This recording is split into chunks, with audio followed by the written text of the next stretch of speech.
তিন ব্যক্তিকে দিয়ে কাল কিয়ামতের ময়দানে বিচার কার্যক্রম শুরু করা হবে। আল্লাহ, আমি দুনিয়াতে তো আপনার রাজি খুশির জন্য সব কিছু করছি। আল্লাহ বলবে, বান্দা আর একটাও মিথ্যা কথা বলবি না। ফেরেশতাদেরকে নির্দেশ দিবে, এই বান্দাকেও এই নাফরমানকেও উপর করে শোয়াইয়া দাও। ওই নাফরমানকে উপর কইরা শোয়াইয়া টানতে টানতে হেচড়ায়া হেচড়ায়া জাহান্নামের দিকে নিয়ে যাবে। বান্দা, এই তিন শ্রেণীর মানুষ আল্লাহ তাআলা এদেরকে দিয়ে কি করবেন? বিচার কার্যক্রম শুরু করবেন। মদিনা যাইতে পারলাম না, মদিনা দেখতে পারলাম না, মদিনা যাইতে পারলাম না, মদিনা দেখতে পারলাম না। আমি অসহায় তাই এত দূরে রই, অসহায় তাই এত দূরে রই, শুধু সালাম জানাই, মদিনা যাইতে পারলাম না, মদিনা দেখতে পারলাম না, মদিনা যাইতে পারলাম না, মদিনা দেখতে পারলাম না। আমি অসহায় তাই এত দূরে রই, অসহায় তাই এত দূরে রই, শুধু সালাম জানাই, মদিনা যাইতে পারলাম না, মদিনা দেখতে পারলাম না। সুবহানাকা লা ইলমা লানা ইল্লা মা আল্লামতানা ইন্নাকা আনতাল আলিমুল হাকীম। রব্বি ইশরাহ লি সাদরি ওয়া ইয়াসসির লি আমরি ওয়াহলুল উকদাতাম মিন লিসানি ইয়াফকাহু কওলি। আলহামদুলিল্লাহ সুম্মা আলহামদুলিল্লাহ। মাঝিকান্দা ইসলামী যুব সংগঠন ও গ্রামবাসীর উদ্যোগে একম বাৎসরিক ওয়াজ মাহফিলের সম্মানিত সভাপতি, বিশিষ্ট আলেমে দিন, হাজার হাজার আলেমের উস্তাদ হযরতুল আল্লাম মুফতি আব্দুল কাইয়ুম সাহেব দামাত বরকাতুহুম, শিক্ষা সচিব ঐতিহ্যবাহী কাসিমুল উলুম ইসলামিয়া মাদ্রাসা নগরকান্দা, আজকের মাহফিলের যিনি প্রধান অতিথি, বিশিষ্ট ইসলামী চিন্তাবিদ, সারা বাংলায় আলোড়ন সৃষ্টিকারী মুফাসসিরে কুরআন মুফতি আব্দুর রহিম হক্কানি, আজকের মাহফিলের যিনি প্রধান বক্তা, লক্ষ যুবকের হৃদয়ের স্পন্দন, বিশিষ্ট ইসলামী সঙ্গীত শিল্পী জনাব হযরত মাওলানা মাসুম বিল্লাহ ইলিয়াস দামাত বরকাতুহুম, কলরব শিল্পী গোষ্ঠী, আজকের মাহফিলের যারা মাহফিল পরিচালনায় রয়েছেন, আপনাদের অত্র এলাকার কৃতি সন্তান জনাব হযরত মাওলানা মুফতি জুবায়ের হুসাইন সাহেব এবং আরও একজন আপনাদের অত্র এলাকার কৃতি সন্তান হাফেজ মোহাম্মদ ইশারত আলী। আলহামদুলিল্লাহ, আমার সামনে উপবিষ্ট আছেন, আমার সম্মুখপানে উপবিষ্ট আছেন দিনদার ইসলাম প্রিয় তাওহীদি জনতা, বুড়া বাবারা, যুবক ভাইয়েরা, পর্দার আড়ালের অন্তরালের মা ও বোনেরা। আলহামদুলিল্লাহ, আল্লাহ তাআলার দরবারে লাখো কোটি শুকর ও সুজুদ যে মহান রব্বুল আলামিন আমাদেরকে ভালোবেসে মায়া করে মহব্বত করে দ্বীনি এক মার্কাজে আমাদেরকে আসার তৌফিক দান করেছেন। এজন্য আমরা খুশি না বেজার? খুশি নাকি বেজার? খুশির আওয়াজ কি আসতে হয় নাকি জোরে হয়? আমি আপনাদের সম্মুখে ঐশী গ্রন্থ আল কোরআন থেকে, কালামে পাক থেকে তেলাওয়াত করেছি। এর আলোকে কিছু আলোচনা করব ইনশাআল্লাহ। আল্লাহ পাক কোরআনের মধ্যে ইরশাদ করেছেন, সুবহানাল্লাযী আসরা বিআবদিহি লাইলাম মিনাল মাসজিদিল হারাম ইলাল মাসজিদিল আকসা আল্লাযী বারাকনা হাওলাহু লিনুরিয়াহু মিন আয়াতিনা। আল্লাহ তাআলা তার হাবিব জনাবে মুহাম্মদুর রাসূলুল্লাহ সাল্লাল্লাহু আলাইহি ওয়াসাল্লামকে মসজিদে হারাম থেকে মসজিদে আকসায় তিনি সফর করিয়েছেন। আল্লাহ তাআলা তার হাবিব তার প্যারা দোস্ত জনাবে মুহাম্মদুর রাসূলুল্লাহ সাল্লাল্লাহু আলাইহি ওয়াসাল্লামকে ভালোবেসে এত ভালোবেসেছেন, আল্লাহর নবী জনাবে মুহাম্মদুর রাসূলুল্লাহ সাল্লাল্লাহু আলাইহি ওয়াসাল্লাম বলছেন যে দুনিয়ার মধ্যে আল্লাহ তাআলা আমার যত উম্মত দুনিয়ার মধ্যে পাঠাইছে, আল্লাহ তাআলা আমার উম্মতদেরকে আল্লাহ তাআলা আলাদাভাবে আল্লাহ তাআলা তাদেরকে সুবিধা দিয়েছে। হে নগর কান্দার মাঝি কান্দার মুসলমান, আল্লাহ তাআলা আপনাকে আমাকে দুনিয়ার মধ্যে আশরাফুল মাখলুকাত হিসেবে সৃষ্টি করেছে। দুনিয়ার মধ্যে আমাদেরকে ভালোবেসে আশরাফুল মাখলুকাত বানাইছে। দুনিয়াতে যত সৃষ্টি আমরা দেখি সব কিছু আল্লাহ তাআলা আমাদের খেদমতের জন্য বানাইছে। গাছ বলেন, নদী বলেন, পাহাড় বলেন, তরুলতা, পশু পাখি, বন্য প্রাণী যা কিছু আছে সব কিছু আমাদের খেদমতের জন্য বানাইছে। আল্লাহ তাআলা কখনো কোনো দিন কোনো জিনিসের প্রতিদান চান নাই। এই দুনিয়ার সৌরলগ্ন থেকে এখনো পর্যন্ত সূর্য আলো দিতেছে, কত সুন্দর আলো দেয়। একদিন যদি সূর্যের আলো বন্ধ হয়ে যায়, দুনিয়াটা সমগ্র দুনিয়াটা অন্ধকার হয়ে যাবে, আর কোনো দিন দিনের আলো আমরা দেখতে পাবো না সূর্য যদি আলো দেওয়া বন্ধ করে দেয়। কিন্তু এই সূর্য দুনিয়ার সূর্যলগ্ন থেকে আলো দিতেছে। কোনো দিন এই কোনো বিলের কাগজ কোনো ফেরেশতা দিয়ে কিন্তু আল্লাহ তাআলা আপনার দরজায় পাঠান নাই। পাঠাইছে নাকি? পাঠান নাই। আল্লাহ তাআলা কোনো দিন কোনো বিলের কাগজ দিয়ে পাঠান নাই। কিন্তু দুনিয়ার নিয়ম অনুযায়ী আমরা যে এই বিদ্যুতের আলো ব্যবহার করি, এই বিদ্যুতের আলো আমরা যে ব্যবহার করি, এটার কিন্তু মাস শেষে একটা লোক, পল্লী বিদ্যুৎ হোক বা পিটিভি হোক, যাই হোক না কেন, একটা লোক মাসের শেষের দিকে এসে আপনার দরজায় এসে একটা বিলের কাগজ দিয়ে যায় কি যায় না? কিন্তু আল্লাহ তাআলা সে রহমানুর রহিম, দয়ালু, মেহেরবান আল্লাহ, সেই আল্লাহ কিন্তু কোনো দিন কোনো বিলের কাগজ পাঠান নাই। দুনিয়াতে আমরা আল্লাহর কত নাজ নিয়ামত ভোগ করি, আল্লাহ তাআলা কোনো দিন কোনো জিনিসের জন্য তার কোনো বিলের কাগজ পাঠান নাই। এই জন্য দুনিয়াতে আমরা আসছি আবার একদিন চলে যাইতে হবে। কাল কিয়ামতের ময়দানে আপনাকে আমাকে সকলকে কাল কিয়ামতের ময়দানে আল্লাহ তাআলা পাকড়াও করবেন। কিয়ামতের ময়দানে আমাদের সকলকে হিসাব দিতে হবে যে দুনিয়ার মধ্যে বান্দা আমি তোমাকে সুন্দর চক্ষু দান করেছিলাম, এই চক্ষু দিয়ে তুমি কি করেছো?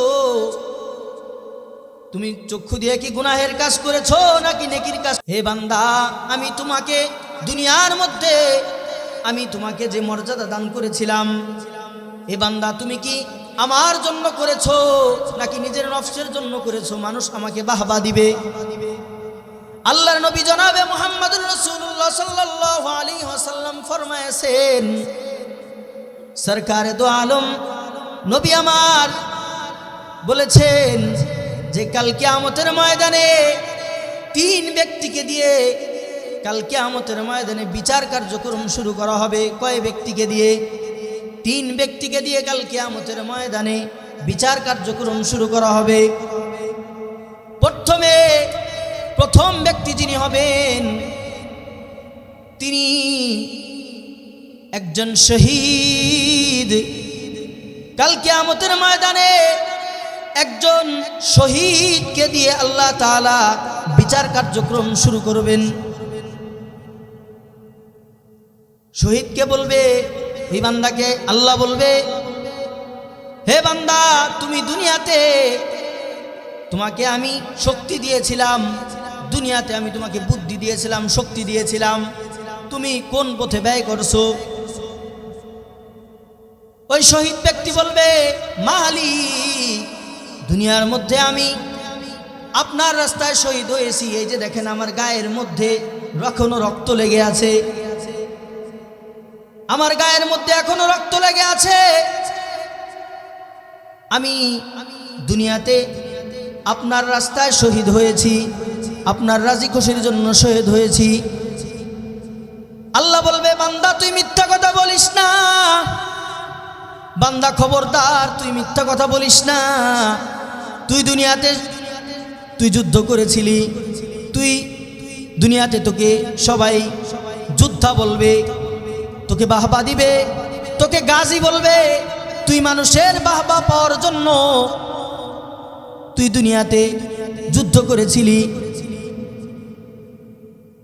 আল্লাহ বলবে যে তুমি দুনিয়াতে, যেহেতু তুমি দুনিয়ার বাহবা পাওয়ার জন্য তুমি আমার রাস্তায় যুদ্ধ করেছিলা, তো দুনিয়াতেই তুমি এর তো ফল পেয়ে গেছো। এখন আমার কাছে তোমার কোনো কি নাই, তুমি জান্নাত পাবা না। ফেরেশতাদেরকে আল্লাহ বলবে, হে ফেরেশতারা, আমার এই বান্দাকে উপর করে শোয়া দাও, উপর করে শোয়াইয়া তাকে জাহান্নামে নিক্ষেপ করো। ওই ব্যক্তিকে ফেরেশতারা উপর করে শোয়াইয়া হেচড়াইয়া হেচড়াইয়া টানতে টানতে জাহান্নামে নিক্ষেপ করবে।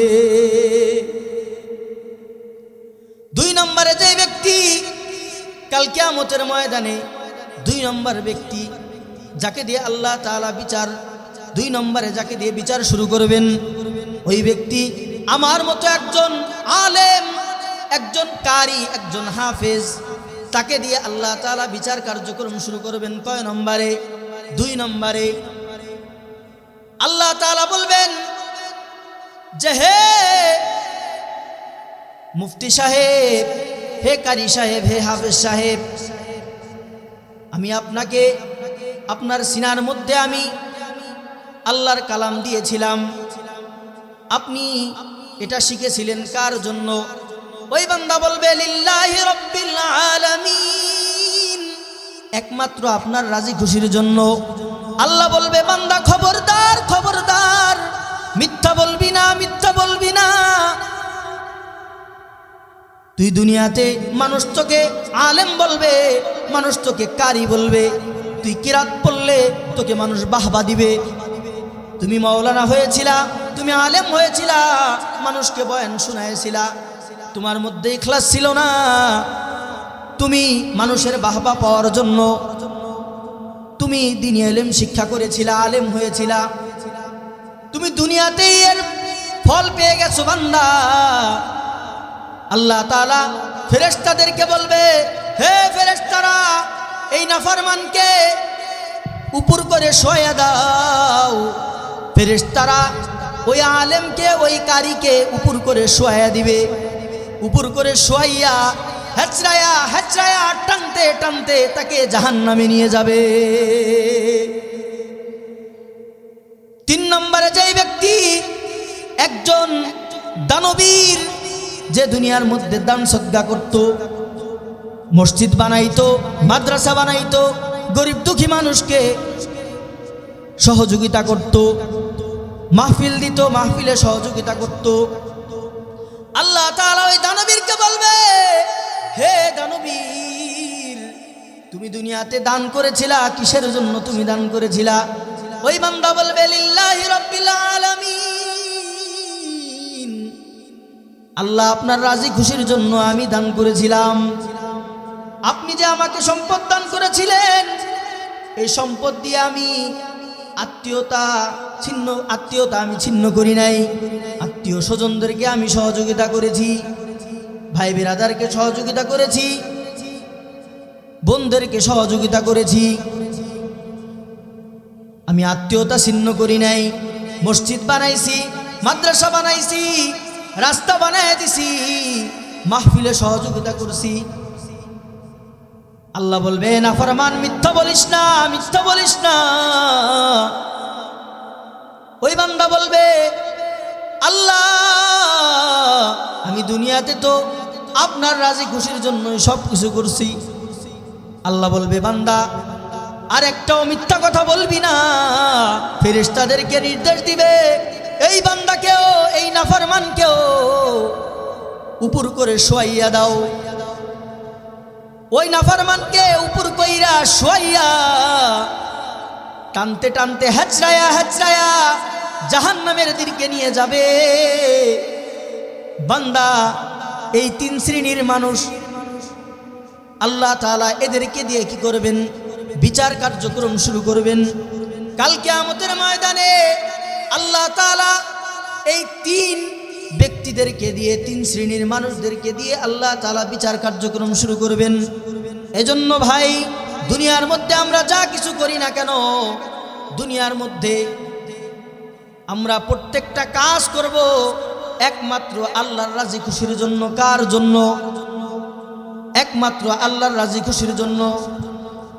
আপনার আমার কাজ যদি একমাত্র আল্লাহর রাজি খুশির জন্য হয়, আল্লাহ তাআলা কাল কিয়ামতের ময়দানে আপনাকে আমাকে আল্লাহ তাআলা বিনা হিসেবে জান্নাত দিয়ে দিবেন। কারণ অল্প আমল নাজাতের জন্য যথেষ্ট। হে নগর কান্দা মাঝি কান্দার মুসলমান, হে মাঝি কান্দার যুবক ভাইরা, আল্লাহ তাআলা বান্দাকে মাফ করার জন্য বাহানা তালাশ করবে। দুনিয়ার মধ্যে আমরা কত নাজ নিয়ামত ভোগ করি, কিন্তু আল্লাহর শুকরিয়া আদায় করি না। দুনিয়ার মধ্যে আল্লাহ তাআলা কত বান্দাদেরকে আল্লাহ তাআলা তাদেরকে কত বিভিন্ন ধরনের অভাবগ্রস্ত করেছেন। আল্লাহ তাআলা কত বান্দাদেরকে দিনের পর দিন ভালো খাবার তাদের জুটতেছে না, ভালো খাবারের ব্যবস্থা তারা করতে পারতেছে না। কিন্তু আপনি আর আমি কত নাজ নিয়ামত ভোগ করতেছি, কিন্তু আল্লাহর শুকরিয়া নাই। আল্লাহ তাআলা আপনাকে এবং আমাকে সকলকে যেন আল্লাহ তাআলার একমাত্র কেবলমাত্র আল্লাহর রাজি খুশির জন্য যেন সকল ইবাদত করতে পারি।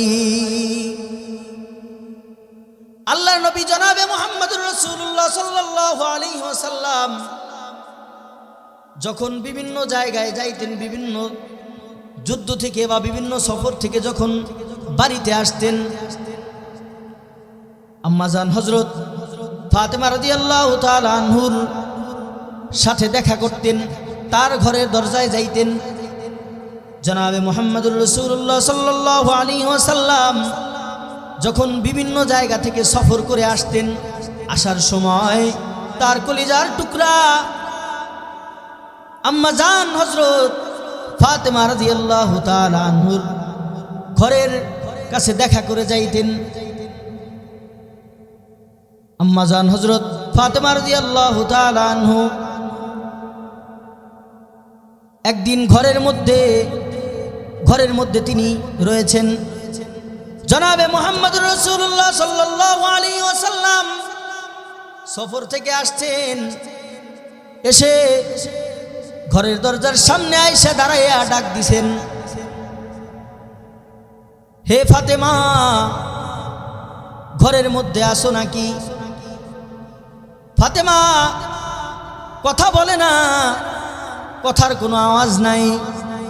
আল্লাহর নবী জনাবে মুহাম্মদুর রাসূলুল্লাহ সাল্লাল্লাহু আলাইহি ওয়াসাল্লাম বলতেছে, হে ফাতেমা, কি অন্যায় করলাম, কি অপরাধ করলাম রে মা, কি অপরাধ করলাম? আমার ডাকের কেন সাড়া দিতেছো না?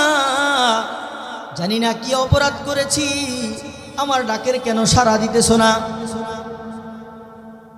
আম্মাজান হযরত ফাতেমা রাদিয়াল্লাহু তাআলা আনহু বাবার এই কথা শুনে বলতেছে, আব্বা আমি আপনার সামনে যাব, আমি আপনার সামনে যাওয়ার মতো পরিস্থিতি আমার নাই। হে আব্বাজান, আমার পরনের মধ্যে একটা পোশাকও নাই যে আমি আপনার সামনে যাই আপনার ডাকের সাড়া দিব, আমি আপনার সামনে যাব। হে আব্বাজান, আমার শরীরের মধ্যে কোনো পোশাক নাই, আমি আপনার সামনে কিভাবে যাব? আল্লাহর নবীর গায়ের মধ্যে একটা অতিরিক্ত চাদর ছিল, অতিরিক্ত চাদর থাকা ওই চাদরটা আম্মাজান হযরত ফাতেমা রাদিয়াল্লাহু তাআলা আনহুকে দিছে। দরজার ফাঁক দিয়ে আম্মাজান ফাতেমা রাদিয়াল্লাহু তাআলা আনহুকে দেওয়ার পরে আম্মাজান হযরত ফাতেমা রাদিয়াল্লাহু তাআলা আনহু যখন তার পিতার সামনে যখন আসছে, আল্লাহর নবীর সামনে যখন আসছে, আল্লাহর নবী তার মেয়েকে দেখে, ফাতেমাকে দেখে বলতেছে, তোমার চেহারার এই অবস্থা হয়েছে কিভাবে? একবারে কাহেল হয়ে গেছে। বলতেছে, তুমি কি খাবার খাও না? আম্মাজান হযরত তাআলা বলতেছে, আব্বাজান আমি আজ 3 দিন যাবত অনাহারে, আমি কোনো খাবার পাই নাই, আমার ঘরের মধ্যে কোনো খাবার নাই। হে নগর কান্দা, মাঝি কান্দা, পুরাদিয়ার মুসলমান, আজকে তো আমাদের মা বোনেরা তারা বিভিন্ন ধরনের জামা একটা আছে তারপরেও 10টা বানায়, তারা নগরকান্দা বাজারে যায়, ভাঙ্গা বাজারে যায় বেপর্দা অবস্থায়, আবার অনেকে পর্দা অবস্থায় গেলেও এরকমের টাইট ফিট বুরকা পরে, মডেলিং বুরকা পরে, যা ধারা কি হয় না, পর্দা হয় না। তো এত পোশাক তুমি পরিধান করো, এত সুন্দর পোশাক পরিধান করো, কিন্তু নবীর মেয়ে যাকে সৃষ্টি করা হইলে, সৃষ্টি করা না হইলে দুনিয়ার কোনো কিছু সৃষ্টি করা হইতো না, সেই নবীজির কলিজার টুকরা মেয়ে আম্মাজান হযরত ফাতেমা রাদিয়াল্লাহু তাআলা আনহুর পরনের মধ্যে কোনো কাপড় নাই, একটা কাপড়ও নাই। তো আজকে আমরা আমাদের মা বোনেরা তাদের কত নাজ নিয়ামত ভোগ করতেছে, কত কিছু, তারা একটা কাপড় তাদের ঘরের মধ্যে দেখা যায় একজনের 20-30টা পর্যন্ত পোশাক আছে, আছে না নাই? আছে। তো নবীর মেয়ে হয়েও তার পরনের মধ্যে পোশাক থাকে না। তো হযরত আম্মাজান হযরত ফাতেমা রাদিয়াল্লাহু তাআলা আনহু বলতেছে, আব্বা আমি আপনার মেয়ে ফাতেমা, আমি অনাহারে রয়েছে, আমার কোনো কষ্ট হইতেছে না, কিন্তু আপনার কলিজার টুকরা নাতি হাসান হুসাইন তারাও আজ 3 দিন ধরে অনাহারে আছে, ঘরের মধ্যে এমন কোনো খাবার নাই আমি তাদের সামনে দিব। আল্লাহর রাসূল জনাবে মুহাম্মদুর রাসূলুল্লাহ সাল্লাল্লাহু আলাইহি ওয়াসাল্লামের চোখ বেয়ে বেয়ে পানি পড়া শুরু করলো। আম্মাজান হযরত ফাতেমা রাদিয়াল্লাহু তাআলা আনহা বলতেছে, আব্বাজান হাসান হুসাইন খিদার যন্ত্রণায় আমার পা দুটো জড়াইয়া কান্না করতেছে, যে একটু খাবার দাও, একটু খাবার দাও। ঘরের মধ্যে এমন কোনো খাবার নাই আমি তাদেরকে দিব। তো সম্মানিত হাজিরিন, আল্লাহর নবীর মেয়ে হযরতে ফাতেমা যদি দ্বীনের জন্য, ইসলামের জন্য এতটুকু কষ্ট করতে পারে, তারা যদি অনাহারে থেকে থেকে নিজেরা ধুকে ধুকে তাদের শরীরের গোশত এবং হাড্ডি যদি গোশত যদি হাড্ডির সাথে লাগাই ফেলতে পারে। আমরা সকলে মুমিন মুসলমান, আমরা নবীজির উম্মত দাবি করি, আমরা শেষ নবীর উম্মত বলে আমরা দাবি করি, কিন্তু আমরা আল্লাহর নবীর কোন সুন্নতকে আমরা জিন্দা করি না, আল্লাহর নবীর সুন্নতকে আমরা জিন্দা করি না। হে নগরকান্দা মাঝি কান্দার যুবক ভাইরা, আল্লাহর নবী জনাবে মুহাম্মদুর রাসূলুল্লাহ সাল্লাল্লাহু আলাইহি ওয়াসাল্লাম আজ থেকে 1400 বছর আগে এই জমিনের মধ্যে আল্লাহর নবীর জামানায়, যেই জামানায় আল্লাহর নবী দুনিয়াতে আসছে, আল্লাহ তাআলা পাঠাইছে, ওই জামানার মধ্যে আল্লাহ তাআলা আল্লাহর নবীকে রহমত হিসেবে পাঠিয়েছিল।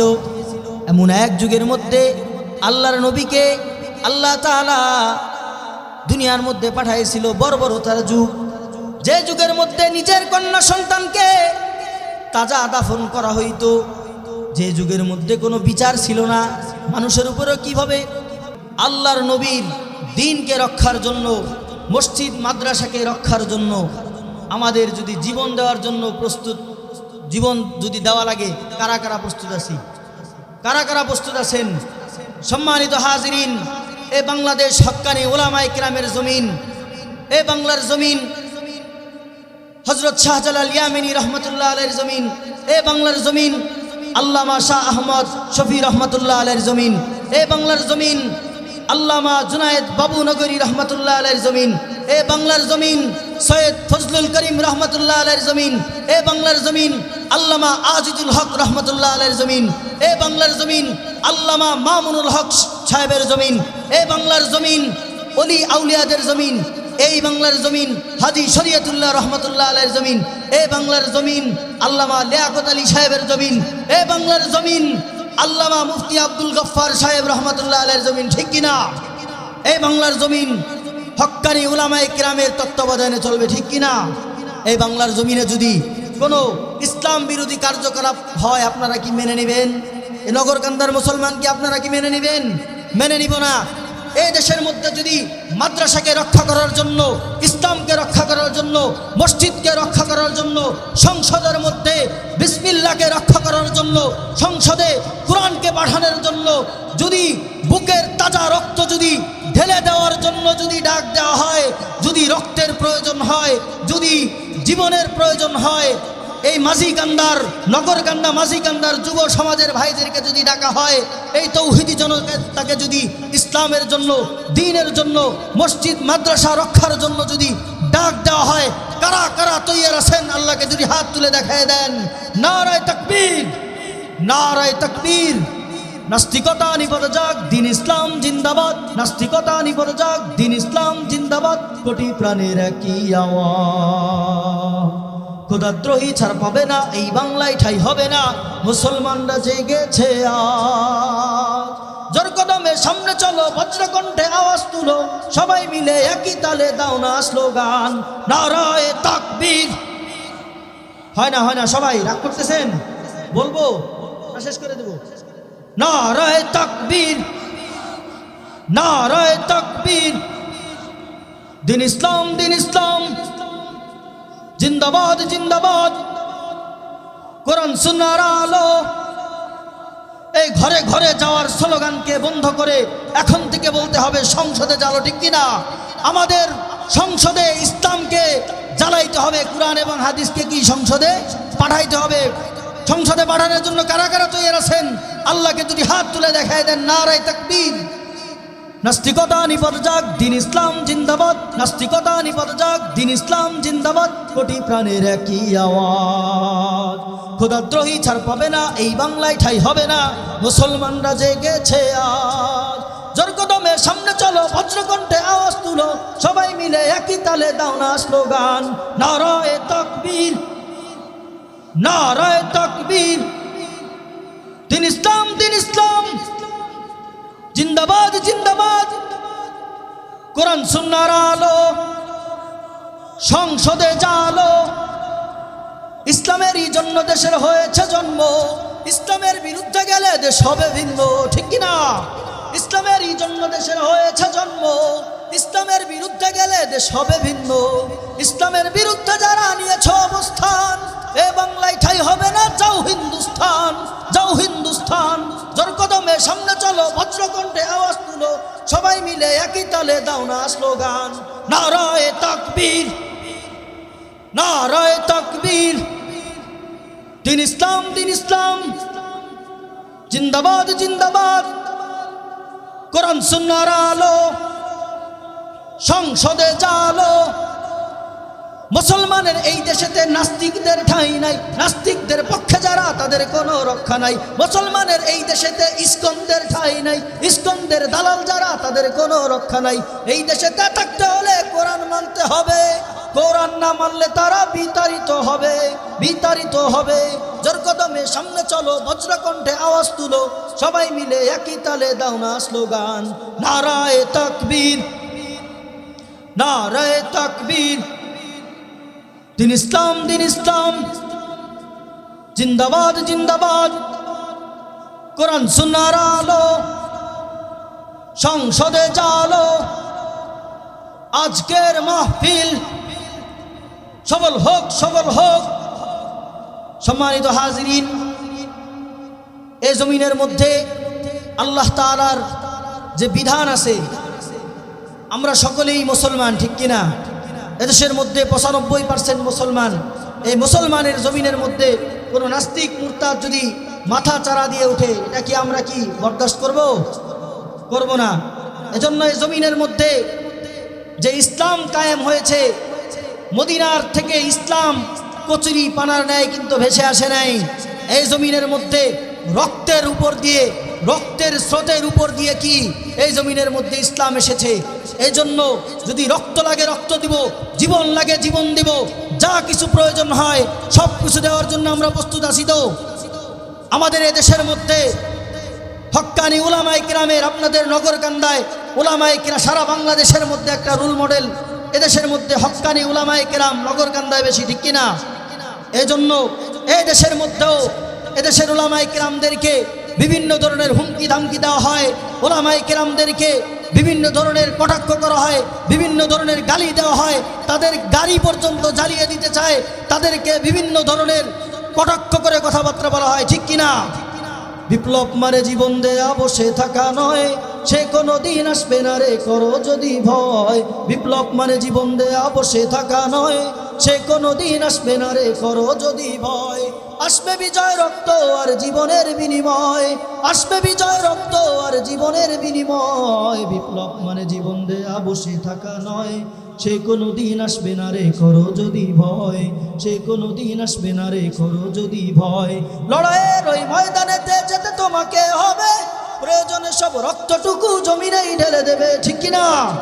লড়াইয়ের ওই মায় লড়তেই হবে, মানিবে না পরাজয়। বিপ্লব মানে জীবন দেয়া বসে থাকা নয়, সে কোনো দিন আসবে না রে করো যদি ভয়। বিপ্লব মানে জীবন দেয়া বসে থাকা নয়, সে কোনো দিন আসবে না রে করো যদি ভয়। আসবে বিজয় রক্ত আর জীবনের বিনিময়, আসবে বিজয় রক্ত আর জীবনের বিনিময়। বিপ্লব মানে জীবন দেয়া বসে থাকা নয়, সে কোনো দিন আসবে না রে করো যদি ভয়, সে কোনো দিন আসবে না রে করো যদি ভয়। আল্লাহ তাআলা যা কিছু আলোচনা করেছি আমাকে এবং আপনাদের সকলকে মেনে চলার তৌফিক দান করুক। আজকের এই মাঝিকান্দা গ্রামবাসী ও যুব সমাজের উদ্যোগের আজকের এই মাহফিলকে কবুল করুক। ও আখিরি দাওয়ানা আলহামদুলিল্লাহি রাব্বিল আলামিন। আসসালামু আলাইকুম ওয়া রাহমাতুল্লাহ।